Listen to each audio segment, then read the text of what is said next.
Hello, my friends. I'm Don Chapman. It's my privilege to host Origins, and it's great to have you with us today. You know, Origins is a forum where we use the evidence of science to validate the truth of creation. We have a tremendous guest with us today. His name is Dr. Larry Vardaman, and he is the coordinator, the research coordinator, and the chairman of the Astrogeophysics Department at the Institute for Creation Research. Do I have that right? That's right. Well, it's so good to have you here, Dr. Vardaman, today. Now, we've been doing a series of presentations on Origins based on the findings of the RATE group, RATE standing for radioisotopes and the age of the Earth, and exciting, dynamic findings that we have. And today we're going to talk about Isochron discordance. Did I get that right? That's right. Now, I have to tell you, my mother never taught me what that meant, so you're going to have to help us. What are those? Okay, let's unpack that a little bit. All right. An isochron means the same age. Okay. And actually, isochron is a technique for estimating the age of a rock based upon how you plot the data and some assumptions that you apply to it. So basically, it's a technique for estimating age. Discordance means that it's out of agreement, or there's a discard. And so we're going to talk about the differences between different methods for estimating the age of rocks and how they differ or disagree. We're looking at rocks today, and when we have different methods of measuring the date or the age of those rocks, there is discord. There is a different, depending on the method you use, you get different answers. Is that right? Right. Everybody's heard of uranium-lead, but there are at least 3 other major techniques for dating rocks: samarium, neodymium, potassium, argon, all kinds of techniques. There's 4 particular ones we're going to talk about today, and they have completely different estimates for the age of a particular rock, and the materials that are used to estimate come out of exactly the same rock, but they get different ages. So you could take the same rock, use the 4 different methods, and come up with 4 different answers. Exactly, and we're going to show that today. All right, and all of this is because we're interested in this phrase, thousands, not billions. That's a very loaded phrase, isn't it? Yes. From the results that we have from the RATE project, we found 3 basic results that indicate that the Earth is not billions of years old, but it's in fact only thousands, which is in agreement with Scripture, which was really an exciting result in itself. But there were other things to the RATE project, such as isochron discordance, that told us there's something wrong with the conventional method as well. For evolution to work, you need billions of years. The Bible seems to indicate, I think rather clearly, that the Earth is young.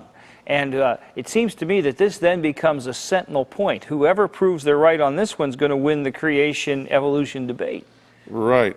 And we've made major progress in being able to show those problems. And right. in presenting this information to the conventional scientific community, they don't have a good response for many of these problems we pointed out. And what our show is about today primarily is this discordance shows that there is a tremendous lack of accuracy in the dating methods used by the evolutionists. Is that fair to say? That's right. And in addition to just criticizing the conventional technique, we have offered positive evidence that points to a young Earth, not just criticizing the standard technique. Right. There's something wrong here, and this certainly is going to help us do that. That's right. Well, I'm anxious to see what you have for us, so if you wouldn't mind going up to the screen, we'd love to have you share some of your insight. Okay, be glad to do that, Don.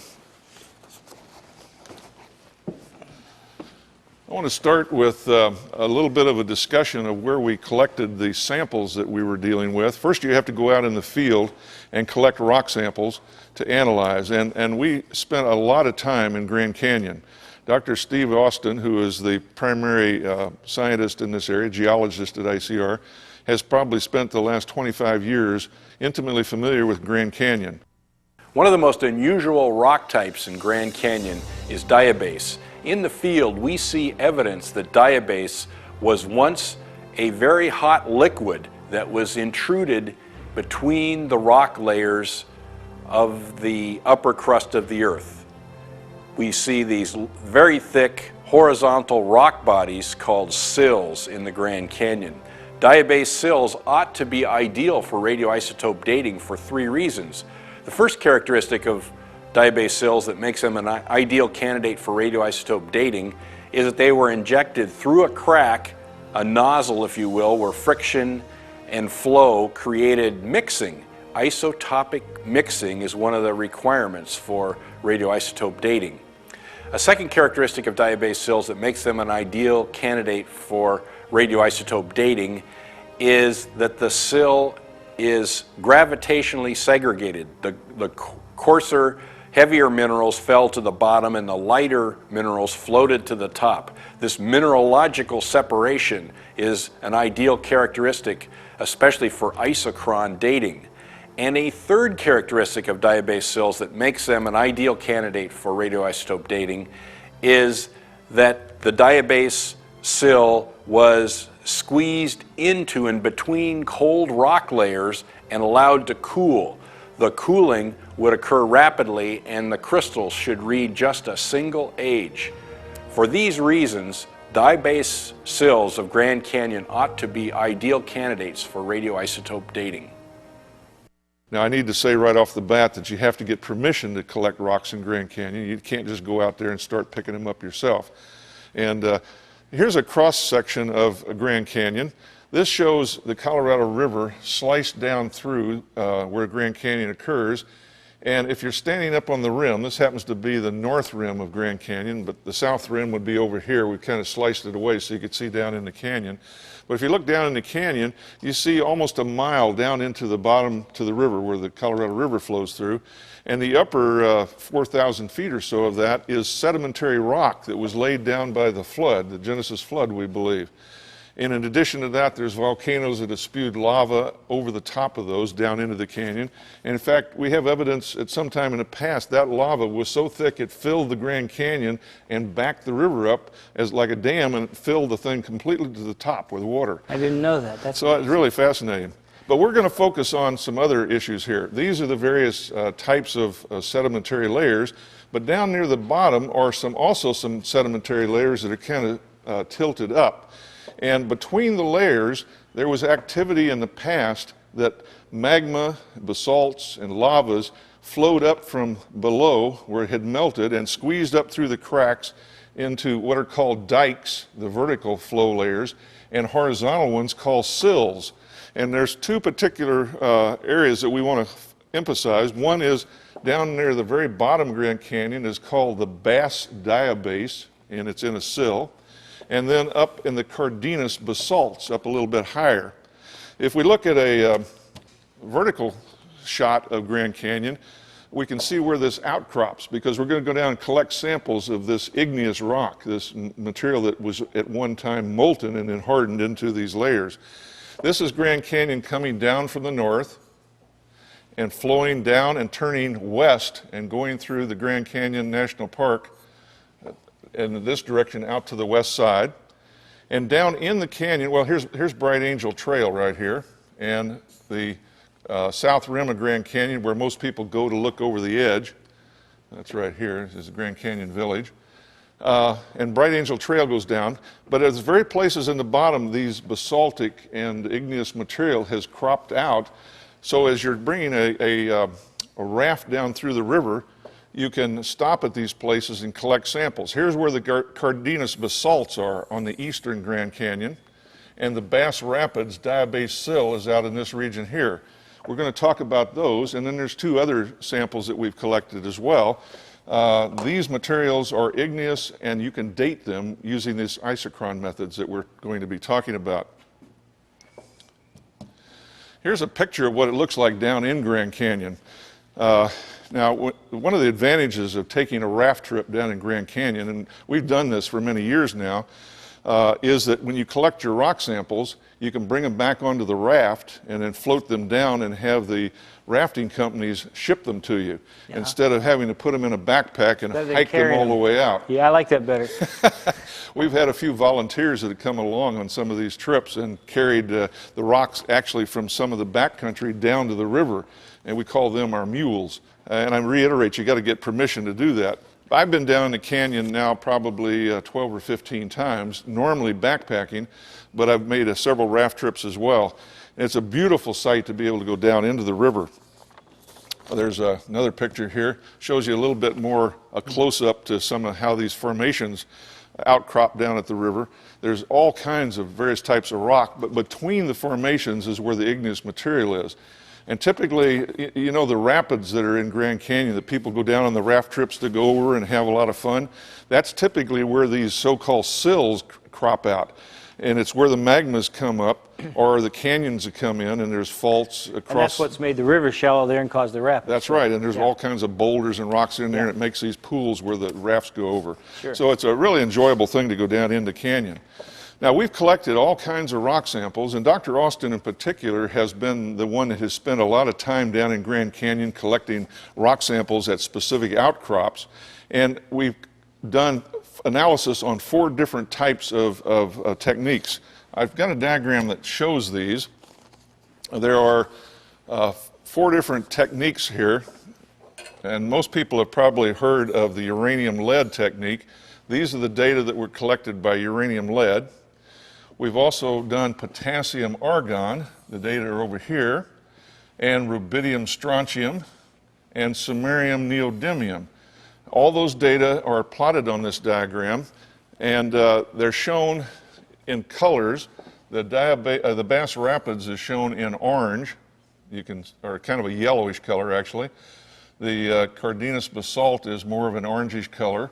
Something called the Brahma amphibolites is shown in blue, and then the Elves Chasm granodiorite, which is down near the western Grand Canyon, is shown in green. So you can see all of those. There's also some other distinctions here. There's 2 types of decay from these. There is alpha decay, and that uranium-lead is an example of that, and the samarium-neodymium. And a second type of decay called beta decay is over here the potassium-argon and the rubidium-strontium, or beta decay. And when you plot all these, you notice a considerable amount of difference here. Over on the left side of the diagram is the age estimated from this isochron dating technique in millions of years. So, for example, here we have 1,000 million years. That means that's a billion-year-old rock. The conventional method for estimating the age of these rocks, it has all kinds of assumptions built into it, but if you assume that that's there, you'll get estimates around 1 billion years, older or younger than 1 billion years. But they don't agree. And you notice the vertical lines through these data, those are the error bars. These 3 samples here are all from the same rock, and they should have exactly the same age. This estimate says that it's about 1 billion years old, plus or minus a small amount.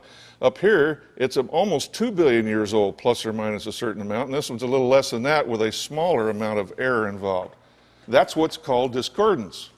And all these data over here were from the same rock. This is from the same rock, and that's from the same rock as well.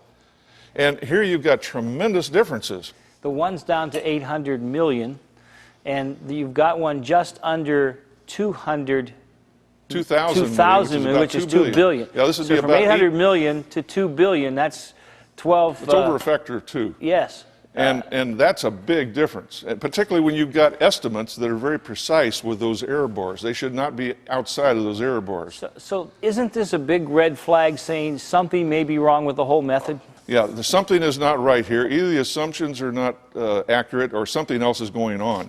And we think that what's going on is accelerated decay has messed up this technique.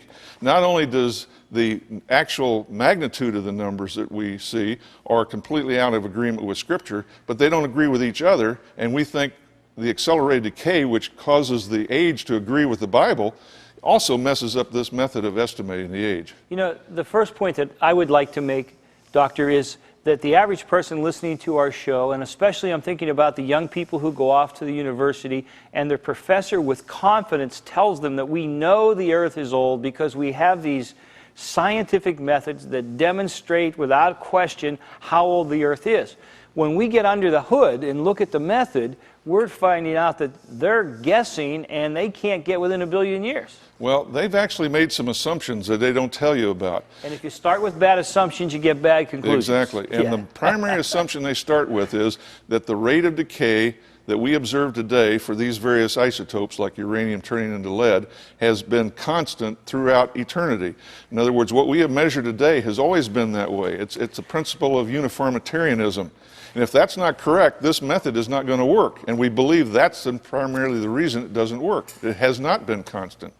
One of the words that has come up with considerable amount of excitement from you, and I think reflected upon your whole group of eminent scholars that you worked with, is this term accelerated decay. But for folks who've just tuned in today, remind us again what that theory is. Accelerated decay basically says that at some time in the past, in Earth history, the rate of decay of these isotopes, like uranium turning into lead, has been speeded up in a dramatic way. And we believe that happened during the Genesis flood, not caused by the flood, but associated with the flood. And this is kind of new to your study, isn't it? Yes, and it's a very important issue. It's very controversial, but we believe that the evidence for it is very strong. This is really exciting. This is maybe the nexus of where the debate is going to center over the coming years. Yes, I believe so. Yeah, I do too. Now, there's one more feature of this graph that I want to point out, and that's this dashed line that you see here. The way in which these data line up indicate that the age estimates from this technique actually are relatively low down here near a small atomic weight. You notice we plotted this as a function of atomic weight, so that the elements, like uranium lead, has an atomic weight of 238. It's a very heavy element decaying into lead. And down at the lower end is our potassium-40, which is a much lighter element. These numbers tend to have a trend that runs through there in a parabolic shape. So we don't know why it does that yet, but we think that this is a hint as to why there's a disagreement here. So we're exploring what that relationship might be. Some connection between atomic weight and rate of decay. And possibly accelerated decay. Okay. That's what we're anticipating. All right. Well, that's fascinating. We got to take a break, and when we come back, we're going to try to pull all this together, and I want to hear not only what this evidence is saying, but where is this leading us in the whole debate. So don't you go away. We'll be right back. Creation versus evolution. You weigh the evidence. The human body. Complex circuitry. The human nervous system is the most remarkable electrical communication center ever designed. It regulates the actions of organs, monitors the senses, and controls one's thinking, learning, and memory capacity. The trillions of computations required for such coordination of complex circuitry is enormous. The truth is that scientists are constantly discovering that our nervous system's intricate workings are nothing short of a miracle.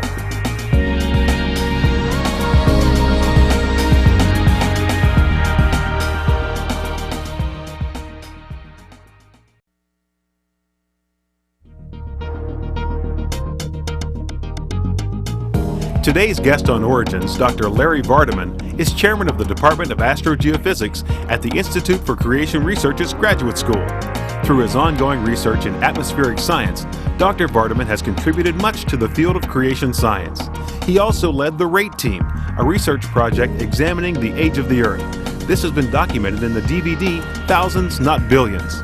For more information, contact the Institute for Creation Research, 1806 Royal Lane, Dallas, Texas, 75229, or call 1-800-337-0375, or visit the website www.icr.org.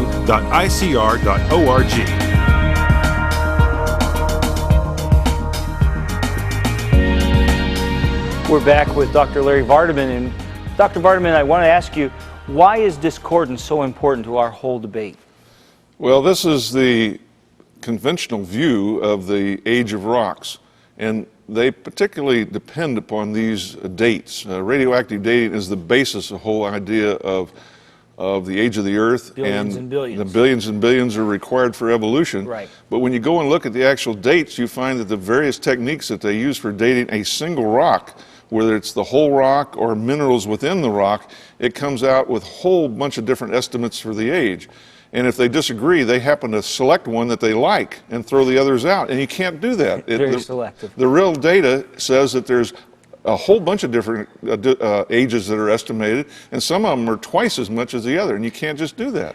So it kind of undercuts the authority of when they say this is this many billion years old. Right. Their own data disagrees with that. And that sort of implies that there's still an open field for us to have discussion about how old things really are. That's right. And even more than that, it points out there's something wrong with the technique that they're using. Yeah.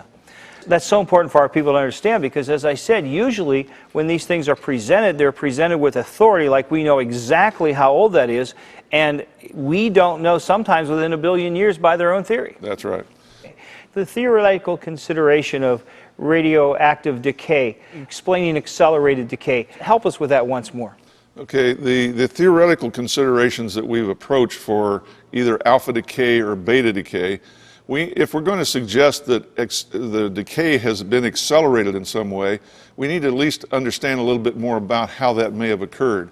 Now, we haven't got the final answer on this, but we've got some ideas that if you adjust certain parameters or variables within the nucleus of an atom, it will change the decay rates. And because of that, we're encouraged to believe that we're not just suggesting a wild idea, that there's some basis for it. Now, I have to say that it's only theoretical at this point. There's very limited experimental work that's been done. We haven't done any of that. It's very, very expensive. Even the largest labs in the world, it's very expensive for them to do it. But there's some of that being done now. Based on the fact that we've suggested this, there seems to be more and more research being reported in the literature of other people exploring the possibility of accelerated decay. Now, one of the reasons they do this is because if you could have a way of accelerating decay, you can get rid of nuclear waste. So there's a financial reason for suggesting this as well as our theoretical considerations. But I think with time, there's more evidence, both experimentally and theoretically, that this is going to happen. You know, I have to chuckle because for many, many years, the whole creation evolution debate, creationists were always presented as the religious, superstitious people who didn't understand science. And now we're talking about wells in the nucleus of an atom. And the more research we have, the more it seems to validate that science really is supporting creation. Well, we have scientists who have degrees from prestigious universities and have the capability of exploring this science and are attacking this problem with the expertise that's needed to do it. Where do you see the accelerated decay debate going in the next decade? Well, I think this is a major issue, and it's obviously very controversial. We on the RATE project were reluctant to suggest it at first because we thought that it was really out there, that it really wasn't going to be accepted, and we didn't really have the basis for suggesting it other than a wild theory. But as we worked our way through the data, we found at least 3 pieces of evidence that are almost irrefutable that this kind of a process has occurred. Now, we don't understand how yet, and it may be that we'll never know, because I believe that God was supernaturally involved in causing this process to occur. And whenever God is supernaturally involved, you can't really do science per se to understand it. You can get hints about it, but you may never be able to get to the final answer. And we should be encouraged that the reaction from the scientific community at large, at least from a significant part of it, has been to say we need to look into this, not to laugh at you and say this is irrelevant. That's right. My assumption was that we were going to basically be laughed at dramatically, and we haven't been. In fact, there has been conventional scientific laboratories and scientists who have explored this as well. One of the exciting dimensions of that is that it's going to be funded, because if this could be proven true, it would be a way to do away with nuclear waste. That's right. That's really exciting. Folks, as we close our show today, I just want to thank Dr. Vardaman and these 8 brave scientists that he's worked with for 8 years to do this kind of research. It thrills my heart, it literally buoys my soul to see that we have men with these kinds of gifts and talents and ability, committing them to God, seeking the truth, and finding that the truth is validating God's Word. And always remember this, it's God's view that He created you, and that should be your worldview too. I hope you'll ponder what Dr. Vardaman has shared with us and dig into the truth until we see you again next time here on Origins. God bless you till then. Dr. Vardaman, thanks for being with us.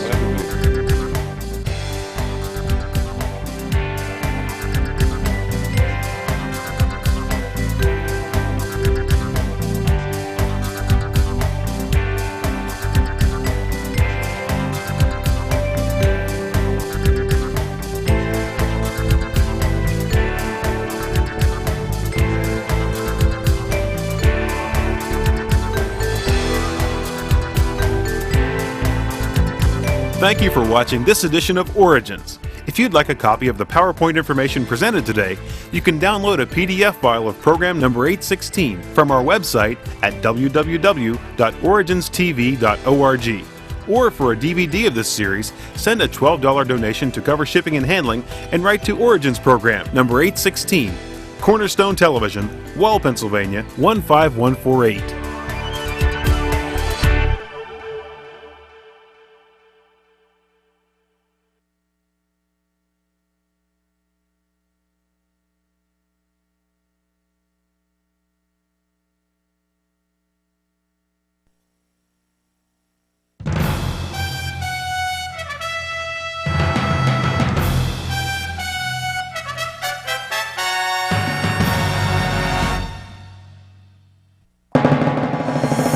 Origins is made possible by the faithful prayers and the financial support of you, our Cornerstone Television family.